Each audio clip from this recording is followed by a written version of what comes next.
Hello friends, welcome back to on YouTube channel Aryan educational academy. Friends, I am Sarita Pandey, आप सभी के बीच आ चुकी हूँ दोस्तों। चलिए प्रिपरेशन करते हैं सी टेट का, जिसमें कि 1 महीने 10 दिन रह गए हैं और आपको अच्छे स्कोर के लिए बेहतर प्रैक्टिस की ज़रूरत है दोस्तों। अब इतना समय नहीं है कि आप किताबों को आगे से पीछे तक लेकर उलटिए पलटिए पढ़िए। आप ज़रूर कुछ ना कुछ अभी तक पढ़ चुके होंगे, और अगर नहीं भी पढ़े हैं तो प्रैक्टिस इंपॉर्टेंट है।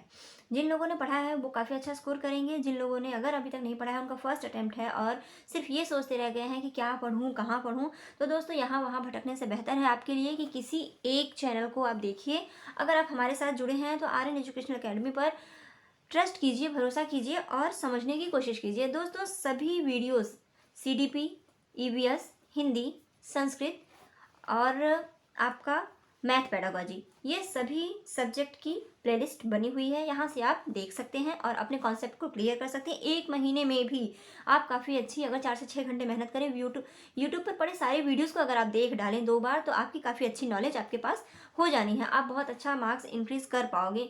तो स्कोर गेन करने के लिए दोस्तों प्रैक्टिस करना इंपॉर्टेंट है। तो चलिए हम प्रैक्टिस करते हैं। जैसा कि मैं बता दूं कि बहुत सारे वीडियोस पड़े हुए हैं, आप वहाँ भी देख सकते हैं। और उसके साथ साथ अभी 45 डेज स्ट्रेटजी में मैं जो फॉलो कर रही हूँ, आप लोगों ने अगर नहीं देखा है तो 45 डेज की स्ट्रेटजी मेरी फॉलो कीजिए, देखिएगा। आई बटन पे आपको लिंक दे रही हूँ, आप वहाँ से देख सकते हैं कि किस तरीके से किस सब्जेक्ट पे आपको कितना फोकस करना है। तो उस स्ट्रेटजी को फॉलो करके आप 120 प्लस स्कोर ला सकते हैं। तो चलिए स्टार्ट करते हैं दोस्तों। आज का जो सेक्शन है, आज है संस्कृत का। अगर आप लोगों ने फिल किया है संस्कृत, तो junior level and primary level दोनों के लिए इक्वली बेनिफिशियल होगा ये आज का सेक्शन। और बिल्कुल भी स्किप मत कीजिएगा, पूरा देखिएगा, क्योंकि आज के सेलेक्टेड क्वेश्चंस जो हैं वो संस्कृत में आते ही आते हैं। अगर आपने संस्कृत फॉर्म फिल किया है, अगर संस्कृत सब्जेक्ट आपने लिया है, तो आपके लिए काफ़ी बेहतर स्कोर गेन करने में ये बहुत ही फायदेमंद होगा, क्योंकि संस्कृत जो है वो हिंदी से अटैच होती है। व्याकरण आपका 50% मैच करता है। तो चलिए स्टार्ट करते हैं आज का सेक्शन, जो कि है संस्कृत का, कुछ सेलेक्टेड क्वेश्चंस के साथ आज की सीरीज, जो कि आपके मार्क्स को गेन करने में, आपको एक बेहतर स्कोर दिलाने में मदद करेगी। So start now friends. चलिए स्क्रीन से हम अपनी कैमरे को छोटा कर लेते हैं, पिक को छोटा कर लेते हैं। क्वेश्चंस आपके सामने हैं, आप देख सकते हैं। क्वेश्चन के साथ साथ मोस्ट इंपॉर्टेंट दोस्तों, मैंने आंसर भी इंक्लूड किया है आप सभी के लिए, क्योंकि अगर अभी तक कुछ लोग होते हैं ना, संस्कृत मतलब ऑप्शनल जो सब्जेक्ट होता है उस पर उतना फोकस नहीं करते हैं। ऑप्शनल सब्जेक्ट पर फोकस कीजिए। और संस्कृत लगता है आपको कि नहीं हार्ड है, अगर आपने नहीं पढ़ी है, तो आपके लिए ही मैंने आंसर इंक्लूड किया है कि आप स्क्रीनशॉट ले सकें और बाद में उसको रिवाइज कर सकें। सिर्फ और सिर्फ बताने से उन्हें समझ में आता है जिनका सब्जेक्ट संस्कृत है। बट आपने अगर संस्कृत फिल किया है, संस्कृत अगर आपने डाला है, तो आप अच्छा स्कोर करेंगे, क्योंकि इसमें हिंदी अटैच होती है। हिंदी में भी आधे क्वेश्चन होते हैं जो कि आपको इसमें मिलेंगे। हिंदी और संस्कृत दोनों को मिक्स करके बनाया जाता है। तो चलिए स्टार्ट करते हैं। 61 क्वेश्चन है हमारे संस्कृत के, कुछ क्वेश्चन हैं, चलिए देखते हैं। संस्कृत शिक्षण में कौन सी विधि सहायक नहीं है? क्वेश्चन की form negative, so please circle कीजिए या फिर अंडरलाइन कीजिए, जिससे कि आप फॉर्म को समझ सकें कि नेगेटिव है तो आंसर भी वैसे ही होंगे। तो देखिए क्या कह रहा है, सहायक नहीं है। व्याकरण विधि, प्रत्यक्ष विधि, पाठ्य पुस्तक विधि और इनमें से कोई नहीं। संस्कृत शिक्षण के लिए प्रत्यक्ष विधि सहायक नहीं होगी दोस्तों। क्यों? देखिए प्रत्यक्ष विधि जो होती है वो ईवीएस के लिए सहायक होती है, जिसमें कि अगर ईवीएस का सब्जेक्ट होता तो प्रत्यक्ष विधि सहायक होती। क्यों? क्योंकि हम जा करके बच्चों को दिखा करके जो कुछ भी समझाते हैं वो लॉन्ग लास्टिंग होता है, ज़्यादा देर तक टिकता है, और वो पूरी तरीके से मतलब रटना नहीं होता, वो समझ में आ ही जाता है कि क्या चीज़ है। प्रत्यक्ष विधि एक ऐसी विधि है, अच्छी विधि है। लेकिन संस्कृत शिक्षण की अगर बात करें, तो संस्कृत शिक्षण में दिए गए विकल्पों में से प्रत्यक्ष विधि सहायक नहीं है, जबकि व्याकरण विधि, व्याकरण पद्धति और पाठ्य पुस्तक पद्धति इसके लिए महत्वपूर्ण होगा। आप समझ सकते हैं संस्कृत एक विषय है जिस पर कि आपको व्याकरण पर ध्यान देना होगा, तो व्याकरण समझना जरूरी है। और पाठ्य पुस्तक, आपकी किताबों में, आपके बुक्स में, लेसन में क्या दिए हुए हैं, उनसे रिलेटेड क्वेश्चन आंसर क्या है, ये सब समझना होगा आपको। प्रत्यक्ष विधि मतलब सिर्फ प्रत्यक्ष सामने रख करके देख करके हम उसको नहीं समझ सकते हैं, ठीक है। याद करना होगा, समझना होगा, क्योंकि संस्कृत सब्जेक्ट ही कुछ अलग है। याद करने वाली, समझने वाला सब्जेक्ट है, ना कि देख करके। ईवीएस जैसे सब्जेक्ट के लिए देख करके आप प्रत्यक्ष उदाहरण से ज़्यादा समझते हैं, ठीक है। तो बी ऑप्शन राइट हो जाएगा। So your answer that will be B option is right. And next question हम देखते हैं। मोस्ट इंपॉर्टेंट सेलेक्टेड क्वेश्चन की सीरीज है फ्रेंड्स, आगे अपने दोस्तों तक शेयर कीजिए। और संस्कृत को बेहतर बनाने के लिए, संस्कृत में 25 प्लस स्कोर लेने के लिए हमारे चैनल को सब्सक्राइब जरूर कीजिएगा। और अब आपको सारे वीडियोस जो मिल रहे हैं उनके साथ साथ संस्कृत भी मिलेगी। अनुवाद विधि भाषा शिक्षण में उपयोगी है क्योंकि इसमें क्या है, देखिए आपको लग रहा होगा कि ये तो हिंदी में है, बट मैं आपको बताती चलूँ कि पेडागॉजी जो होती है हिंदी में भी आती है, हिंदी में भी आती है और संस्कृत में भी आती है। हम आपको इन कुछ क्वेश्चंस के बाद हिंदी मतलब संस्कृत में भी कुछ क्वेश्चंस हैं, तो इन दोनों को आप लेकर के चलिए। क्वेश्चन इस तरीके से भी आते हैं तो हम इसका भी तैयारी कराएंगे और संस्कृत में संस्कृत लैंग्वेज में जो क्वेश्चंस आएंगे उनकी भी तैयारी कराएंगे। तो फिलहाल इसे देखते हैं। अनुवाद विधि भाषा शिक्षण में उपयोगी है क्योंकि इसमें क्या होता है, जिसके लिए अनुवाद विधि उपयोगी माना जाता है, विषय का ज्ञान सुगमता से हो जाता है या ज्ञात से अज्ञात, सरल से कठिन आदि शिक्षण सूत्र के सिद्धांतों का अनुसरण होता है। दोस्तों ये क्वेश्चंस जो है हिंदी के लिए, साइकोलॉजी के लिए, सभी सब्जेक्ट की पेडागॉजी में ये क्वेश्चन आते हैं, तो ये सबके लिए बेनिफिशियल है। Equally both are seated primary level and secondary level, first paper and second paper दोनों के लिए। सी ऑप्शन क्या है, अनुवाद द्वारा वाक्य रचना ठीक से समझी जा सकती है और इनमें से सभी सही है। तो दोस्तों अनुवाद विधि क्या है, अनुवाद विधि में देखिए भाषा शिक्षण के लिए उपयोगी है। क्यों, यही पूछा गया क्यों उपयोगी है। तो इसमें अनुवाद द्वारा वाक्य रचना ठीक से समझी जा सकती है। जैसे इंग्लिश को ही आप ले लीजिए, इंग्लिश लिखी हुई है, अगर आप नहीं भी समझ पा रहे हो तो उसका जब हम ट्रांसलेट करते हैं अपने भाषा में, जब उसे हम ट्रांसलेट करते हैं समझ, तो हम उसको काफ़ी बेहतर से समझ सकते हैं। क्यों, हमारी हिंदी अगर मातृभाषा है तो इंग्लिश को हम ट्रांसलेट करके ही समझते हैं। तो अनुवाद विधि का मतलब ही हुआ ट्रांसलेट करना। तो संस्कृत को भी अगर हम ट्रांसलेट कर लेते हैं तो उस वाक्य की रचना को समझने में आसानी हो जाती है। भाषा शिक्षण की सबसे महत्वपूर्ण विधि अगर कोई पूछी जाए तो वो अनुवाद विधि कही जाती है। शिक्षण की सशक्त विधि भी यही है। शिक्षण की सशक्त विधि अगर पूछी जाए तो अनुवाद विधि, और भाषा रचना सबसे बेहतर तरीके से कब होती है, अनुवाद विधि के द्वारा होती है, और ये सबसे महत्वपूर्ण विधि कही जाती है अनुवाद विधि। दोस्तों जहाँ पर कोई भी थोड़ा सा भी प्रॉब्लम हो आप स्क्रीनशॉट लीजिए और उस क्वेश्चंस को दोबारा रिपीट कीजिए, पढ़िए, ठीक है। आगे बढ़ेंगे। So your answer that will be C option is right.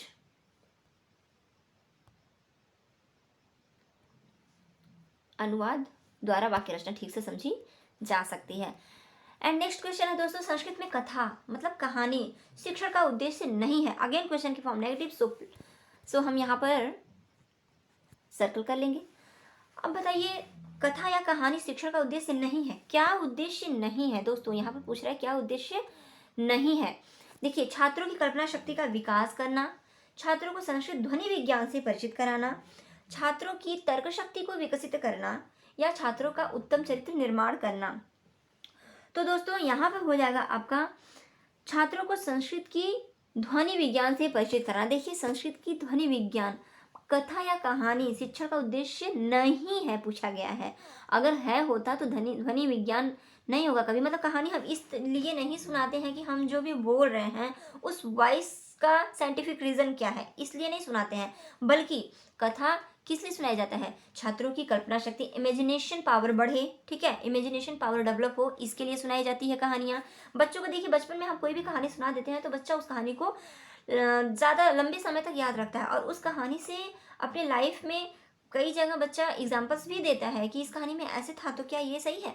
तो बच्चों के लिए वो एक एग्जाम्पल के तौर पे हो जाता है और उससे बच्चे इमेजिन पावर उनका बढ़ता है। तो पहला तो बिल्कुल सही हो जाएगा। छात्रों की तर्क शक्ति को विकसित करना, बिल्कुल वही बात है।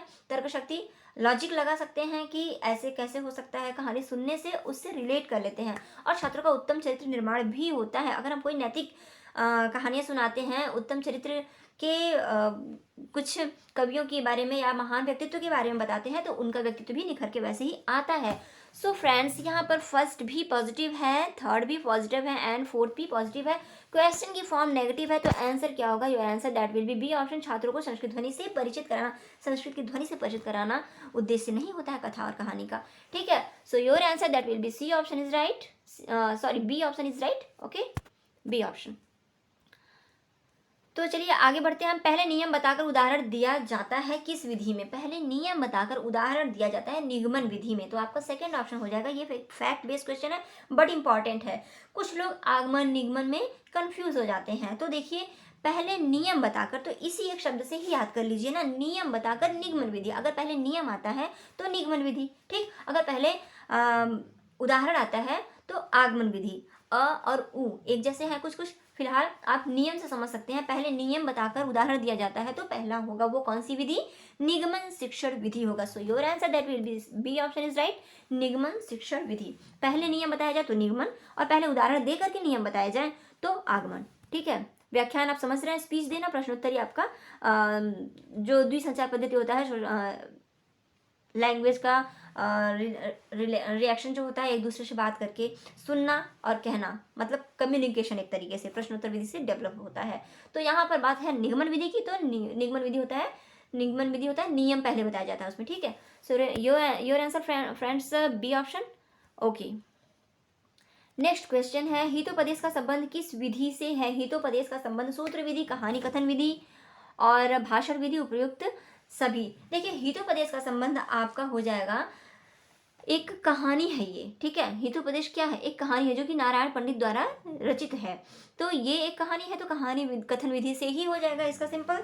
और नारायण पंडित ने और कौन कौन सा किया था, देखिए पंचतंत्र तथा अन्य नीति के ग्रंथों की मदद से हितोपदेश नामक इस ग्रंथ का सृजन किया था, मतलब रचना किया था, उन्होंने लिखा था इसे। हितोपदेश नारायण पंडित क्या है, कहानी है, इसलिए इसे हम कहानी कथन विधि कहते हैं। हितोपदेश जो है संबंधित है किससे रिलेटेड, कहानी कथन विधि से। सो your answer that will be option is right, कहानी कथन विधि। हितोपदेश याद कीजिएगा, नोट कीजिएगा, नारायण पंडित की रचना है। ठीक है, और कहानी कथन विधि में निरूपण किया गया है, पंडित नारायण ने पंचतंत्र तथा अन्य नीति के ग्रंथों की मदद से हितोपदेश नामक इस ग्रंथ का सृजन किया था। सो your answer that will be option, कहानी कथन विधि।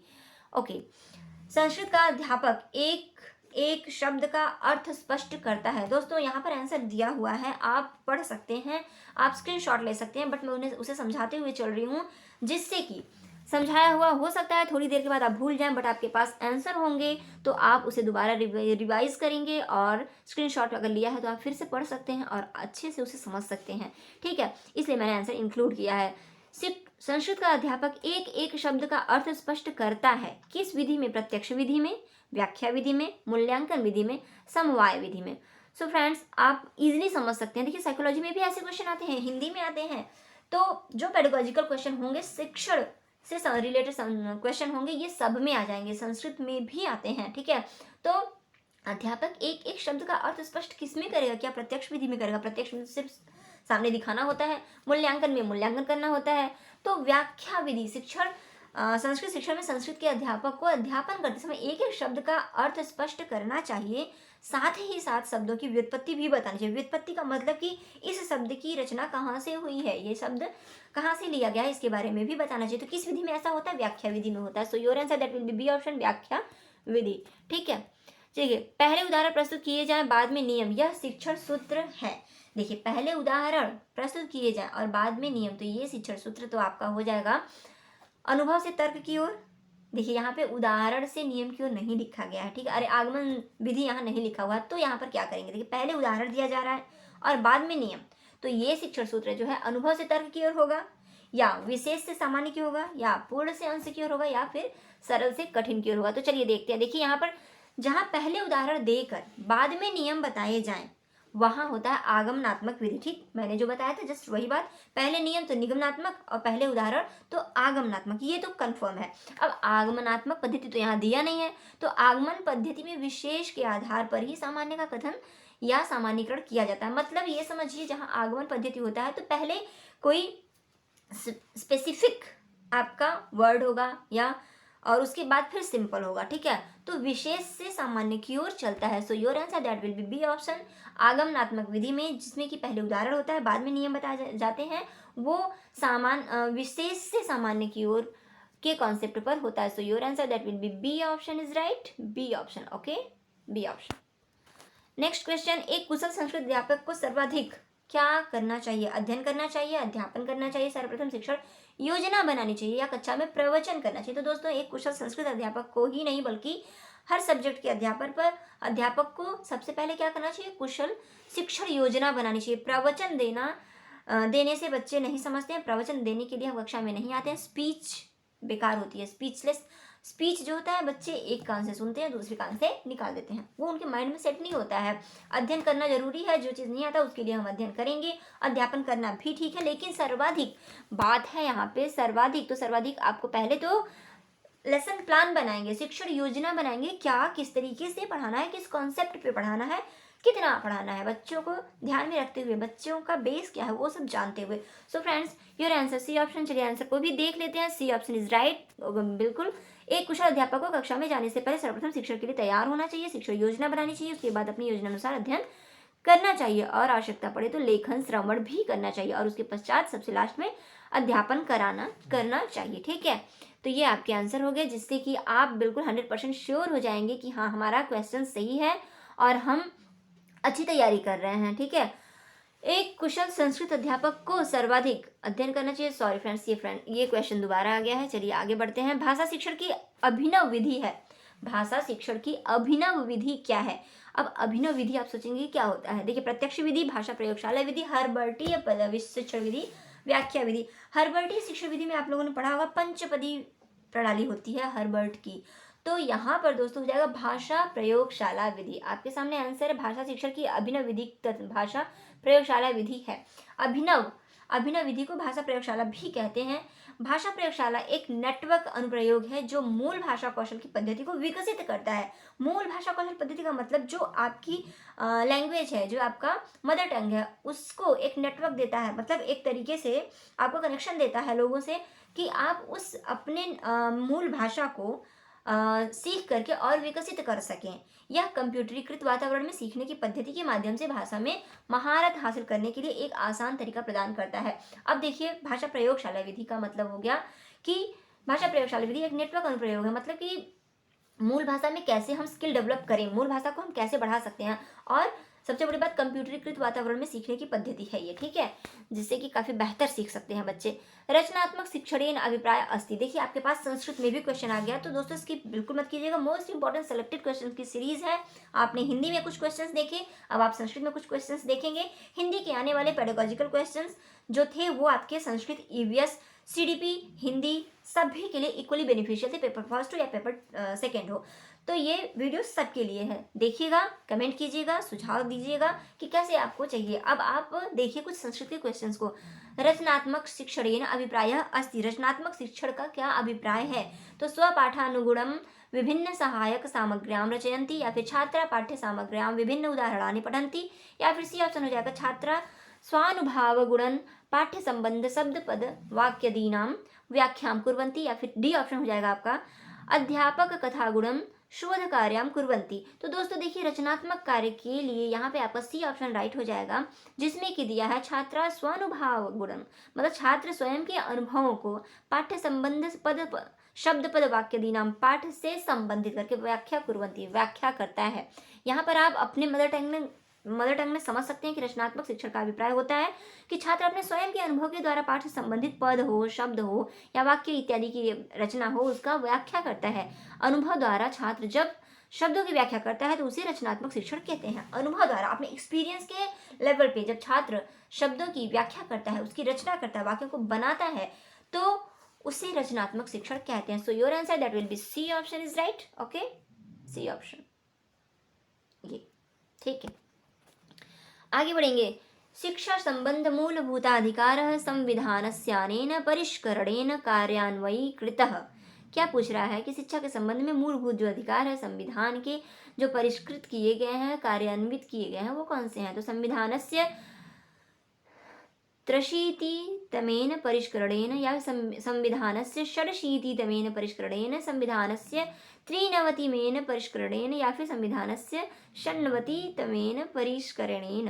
दोस्तों, अगर आप लोगों ने मेरा संस्कृत में गिनतियों की संख्या की, अगर आपने अभी तक वीडियो नहीं देखा है तो आई बटन पे क्लिक कर रही हूँ, आप संख्या से संबंधित वीडियो यहाँ पर देख सकते हैं। मैंने पूरे 1 से लेकर के 100 ही नहीं बल्कि पदम, संख, करोड़, ये आने वाले जितने भी संख्या से रिलेटेड नंबर आते हैं वो कैसे बनते हैं और कैसे अगर लिखे गए हैं तो हम कैसे उसका हिंदी समझ सकते हैं, वो मैंने पूरी अच्छे से एक्सप्लेन किया है। आप वहाँ पे जाके देखें और अपना कॉन्सेप्ट क्लियर करें, क्योंकि संख्या से भी एक क्वेश्चन आएगा। ये भी संख्या से ही रिलेटेड है, क्वेश्चन के साथ साथ संविधान के क्वेश्चन के साथ साथ संख्या भी इसमें इंक्लूड किया है। तो चलिए समझते हैं। देखिए, पूछ रहा है कि बता रहा है कि इसमें ऑप्शन है आपका बी राइट हो जाएगा, संविधान से षडशीतिमेन परिष्करणेन।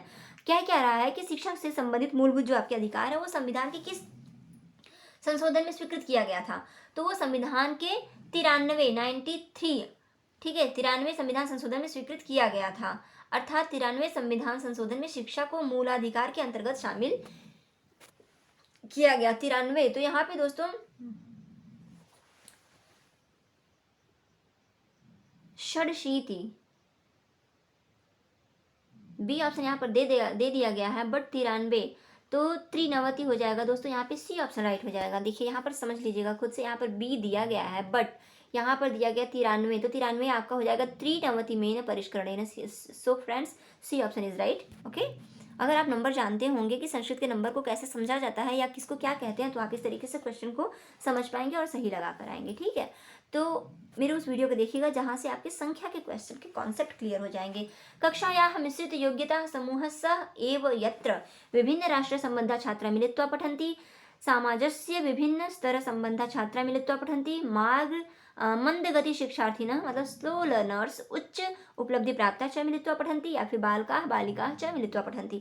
यहाँ पे क्या हो जाएगा, कक्षा मिश्रित योग्यता समूह स एव अत्र, कक्षा में मिश्रित योग्यता के समूह से यहाँ पे बता रहा है। तो कक्षाओं में मिश्रित मतलब सभी छात्र एक साथ अध्ययन जहाँ करते हो उसकी बात हो रही है। तो कौन सी योग्यता, समूह देखिए वही होता है जहाँ मंद या कम बुद्धि वाले छात्र और उच्च बुद्धि वाले उप बुद्धि वाले छात्रों को साथ में मिलकर पढ़ते हैं। अर्थात मंद बुद्धि और तीव्र बुद्धि यानी कुशाग्र बुद्धि वाले छात्र भी एक साथ मिलकर पढ़ाई करें। So your answer that will be C option, मंद गति शिक्षार्थी स्लो लर्नर्स, एंड हो जाएगा यहाँ पे उच्च उपलब्धि प्राप्त च मिलित्वा पठन्ति, ये दोनों मिल करके पढ़ते हैं, स्लो लर्नर्स और आपके जो कुशाग्र बुद्धि के बच्चे हैं वो दोनों मिलकर पढ़ते हैं। ठीक है, कक्षायां मिश्रित योग्यता का मतलब हुआ ये, C option is right friends. अब हम देखेंगे नेक्स्ट क्वेश्चन, व्याकरणस्य लक्षणम, व्याकरण के लक्षण क्या है। भाषा प्रवाह, भाषायाः प्रस्तुति, भाषा दर्शनम या भाषा सिद्धांत। तो व्याकरण से लक्षणम, देखिए व्याकरण का लक्षण होता है भाषायाः प्रस्तुति, मतलब व्याकरण आपको पता है भाषा सिद्धांत होता है। तो व्याकरण का लक्षण भाषा सिद्धांत है। व्याकरण भाषा को, व्याकरण जो है भाषा को वैज्ञानिक परिस्थिति से जोड़ती है। मतलब क्या, वैज्ञानिक परिस्थिति का मतलब हुआ साइंटिफिक सिचुएशन का मतलब क्या हुआ कि वैज्ञानिक परिस्थिति का मतलब ये कि व्याकरण जो भी लैंग्वेज है उसको शुद्ध करता है। ठीक है, विज्ञान का मतलब क्या हुआ, किसी भी चीज़ का शुद्ध शुद्ध बोलना लिखना आ जाता है। ठीक है, तो व्याकरण का मतलब भी यही हुआ कि व्याकरण जो है किस सिचुएशन से जोड़ता है आपको, जिसमें कि क्रमबद्धता हो, धारा प्रवाह हो और शुद्धता हो। तो यहाँ पर यही चीज़ दिखाया जा रहा है, यही भाषा के सिद्धांत है। सिद्धांत क्या होना चाहिए, भाषा कैसी होनी चाहिए, क्रमबद्ध हो, मतलब आगे पीछे उल्टा पुल्टा ना हो, जिसको हम कहते हैं क्रमबद्ध। तो क्रमबद्ध सीक्वेंस से हो और शुद्ध हो और उसमें जो है धारा प्रवाह हो। ठीक है, तो आपका यहाँ पे डी ऑप्शन राइट हो जाएगा, भाषा सिद्धांत। Your answer that will B D option is right. ठीक, आगे बढ़ेंगे। पूर्ववाचन गतिविधि इत्यस्य प्रमुख उद्देश्य अस्ति। पूर्ववाचन गतिविधि, इसका प्रमुख उद्देश्य क्या है। ठीक है, पूर्ववाचन गतिविधि का प्रमुख उद्देश्य क्या होगा। तो दोस्तों पूर्ववाचन गतिविधि का प्रमुख उद्देश्य छात्राणाम ज्ञान वृद्धि, क्या छात्रों को ज्ञान में वृद्धि करना है, या पाठ्य रुचि वर्धनम, या पाठ में रुचि का वर्धन, रुचि बढ़ाना है, इंटरेस्ट लेवल को डेवलप करना है, या फिर आनंद प्रदानाम अनुभवानाम ज्ञानम, आनंद प्रदान करते हुए अनुभव एक्सपीरियंस से उनके ज्ञान में बढ़ोतरी हो, या फिर नूतन शब्दानाम पाठनम, नए शब्दों को पाठ में से वो सीख सकें। तो दोस्तों इसमें सभी बेहतर है, सभी सही है, लेकिन प्रमुख उद्देश्य देखिए यहाँ पे दिया है, प्रमुख उद्देश्य तो क्या हो जाएगा यहाँ पे प्रमुख उद्देश्य दोस्तों सी ऑप्शन, बी ऑप्शन पाठ्य रुचि वर्धनम। पूर्ववाचन गतिविधि का प्रमुख उद्देश्य पाठ्यांतर्गत रुचि वर्धन है, पाठ के अंतर्गत इंटरेस्ट डेवलप करना। दोस्तों अगर बात करें हम यहाँ पर प्राइमरी लेवल की तो इंटरेस्ट बेस्ड ऑप्शन होगा, बट अगर बात करें जूनियर लेवल की तो वहाँ पे अनुभव एक्सपीरियंस ज़्यादा बेहतर होगा कि आप उससे इंटरेस्ट के साथ साथ एक्सपीरियंस के बेस पे नॉलेज इंक्रीज कर रहे हो। अनुभवानाम ज्ञानानाम ये हो जाएगा आपका जूनियर लेवल के लिए। तो मैंने जैसे कहा था इक्वली बेनिफिशियल है, तो दोनों लोगों के लिए मैं बताती चलूंगी। बात करें अगर प्राइमरी लेवल की तो इंटरेस्ट को दीजिए ऑप्शन बी, बट अगर बात करें जूनियर लेवल की तो आनंद प्रदानानाम के साथ साथ अनुभवानाम ज्ञानम, अनुभव से इंटरेस्ट भी है, अनुभव भी, एक्सपीरियंस भी मिल रहा है और नॉलेज भी इंक्रीज हो रहा है, तो सी ऑप्शन होगा। बट यहाँ पे ये प्राइमरी के लिए है तो बी ऑप्शन, एंड अगर जूनियर में आप हैं तो सी ऑप्शन। ठीक है, तो आप समझते हुए चलेंगे, जो भी स्टूडेंट है उनमें जिस तरीके से क्वेश्चन की ऑप्शन आएगी, अगर जूनियर के लिए है तो सी और प्राइमरी के लिए है तो बी ऑप्शन। ओके, चलिए देखिए आपको समझाते चले कि पूर्व वाचन गतिविधि का प्रमुख उद्देश्य पाठ्य अंतर्गत रुचि वर्धन होता है, रुचि को बढ़ाना होता है पाठ के अंतर्गत। पूर्व वाचन से पाठ के भावों का स्पष्टीकरण होने लगता है, मतलब दोबारा से हम किसी चीज को रिपीट करते हैं, पढ़ते हैं, तो क्या होता है, वो क्लियर होने लगता है। और अनंतर जब हम पाठ के तथ्य को समझते हैं तो बड़ी सहजता से उसे छात्र उसे समझ लेता है। तो इंटरेस्ट नॉर्मली इंटरेस्ट होने लगेगा जब हम किसी चीज़ को समझेंगे, तब समझ में ही नहीं आएगा तो इंटरेस्ट कहाँ से होगा। सो फ्रेंड्स, आप यहाँ पर समझ पाए होंगे बेहतर क्या होगा। और चलिए आगे देखते हैं हम। प्राथमिक स्तरे वाचन क्षमतायाः आकलनार्थ प्रभावशाली विधि अस्ति। प्राथमिक स्तर, देखिए यहाँ प्राथमिक स्तर दिया हुआ है। वाचन क्षमतायाः, वाचन की क्षमता में आकलनार्थ, आकलन के लिए प्रभावशाली विधि अस्ति, प्रभावशाली विधि है। कौन सी विधि है? कथाधारितम लिखितम कार्यम, पठित पठित सामग्री मधिकृत्य साक्षात्कारः, या फिर सार लेखन संबंध प्रयोजनात्मकम कार्यम, या शब्दार्थ मधिकृत्य भाषा क्रीड़ा। तो दोस्तों यहाँ पर देखिए डी ऑप्शन राइट हो जाएगा, शब्दार्थ मधिकृत्य भाषा क्रीड़ा, मतलब अधिक से अधिक शब्दों को, शब्द मिले सीखने को, और भाषा क्रीड़ा, भाषा को वो खेल खेल में सीखे। प्राथमिक स्तर की बात हुई है दोस्तों। यहाँ पर सबसे इंपॉर्टेंट यहाँ पे यही देखना, प्राथमिक स्तर है। प्राथमिक स्तर के लिए जो भी चीज आएगा, खेल खेल में भाषा को ग्रहण करना सबसे ज्यादा प्रभावशाली विधि होती है। और बात प्राथमिक स्तर की हो रही है तो वाचन क्षमता अगर हो रही है, बच्चों को बोलने का वाचन मतलब बोलने की क्षमता अगर बढ़ रही है तो ये सबसे बेस्ट है। बट उसके साथ साथ क्या हो रहा है, बच्चे जो भी ग्रहण कर रहे हैं, जो भी सीख रहे हैं, वो भाषागत जो भी सीख रहे हैं वो क्रीड़ा मतलब खेल खेल के साथ सीख रहे हैं। तो खेल विधि को सबसे ज्यादा प्राथमिक स्तर पर इंपॉर्टेंस दी जाती है। So your answer that will B D option, D option, ये हो जाएगा आपका डी ऑप्शन। ओके, शब्दार्थ अधिकृत्य, शब्दार्थों में अधिकृत्य मतलब बढ़ोतरी होगी, वो भी किस तरीके से, भाषा क्रीड़ा, भाषा को खेल खेल में सीख करके। ठीक है, चलिए तो दोस्तों आज 75 क्वेश्चन तक ही रहने देते हैं। नेक्स्ट वीडियो में देखिएगा जरूर, अगला वीडियो हम तुरंत लेकर के आ रहे हैं। नेक्स्ट वीडियो में हम और भी कुछ क्वेश्चंस लेके आ रहे हैं, क्योंकि ये बहुत ज़्यादा क्वेश्चन है, एक ही वीडियो में करूँगी तो वीडियो बहुत ज़्यादा लंबा हो जाएगा। तो यहीं पर इसको समाप्त करती हूँ। अगले वीडियो में देखना मत भूलिएगा। अगर आप संस्कृत सब्जेक्ट लिए हैं तो अपने स्कोर को बेहतर करने के लिए 120 प्लस लाने के लिए हमारे साथ बने रहें। कमेंट कीजिएगा, अगर अच्छा लगा हो तो प्लीज़ अभी लाइक कर दीजिए, सब्सक्राइब कीजिए अगर आप नए विजिटर हैं तो। और हमारे साथ बने रहने के लिए थैंक यू सो मच। आज के लिए बस इतना ही, नेक्स्ट वीडियो में फिर मिलते हैं, तब तक के लिए धन्यवाद।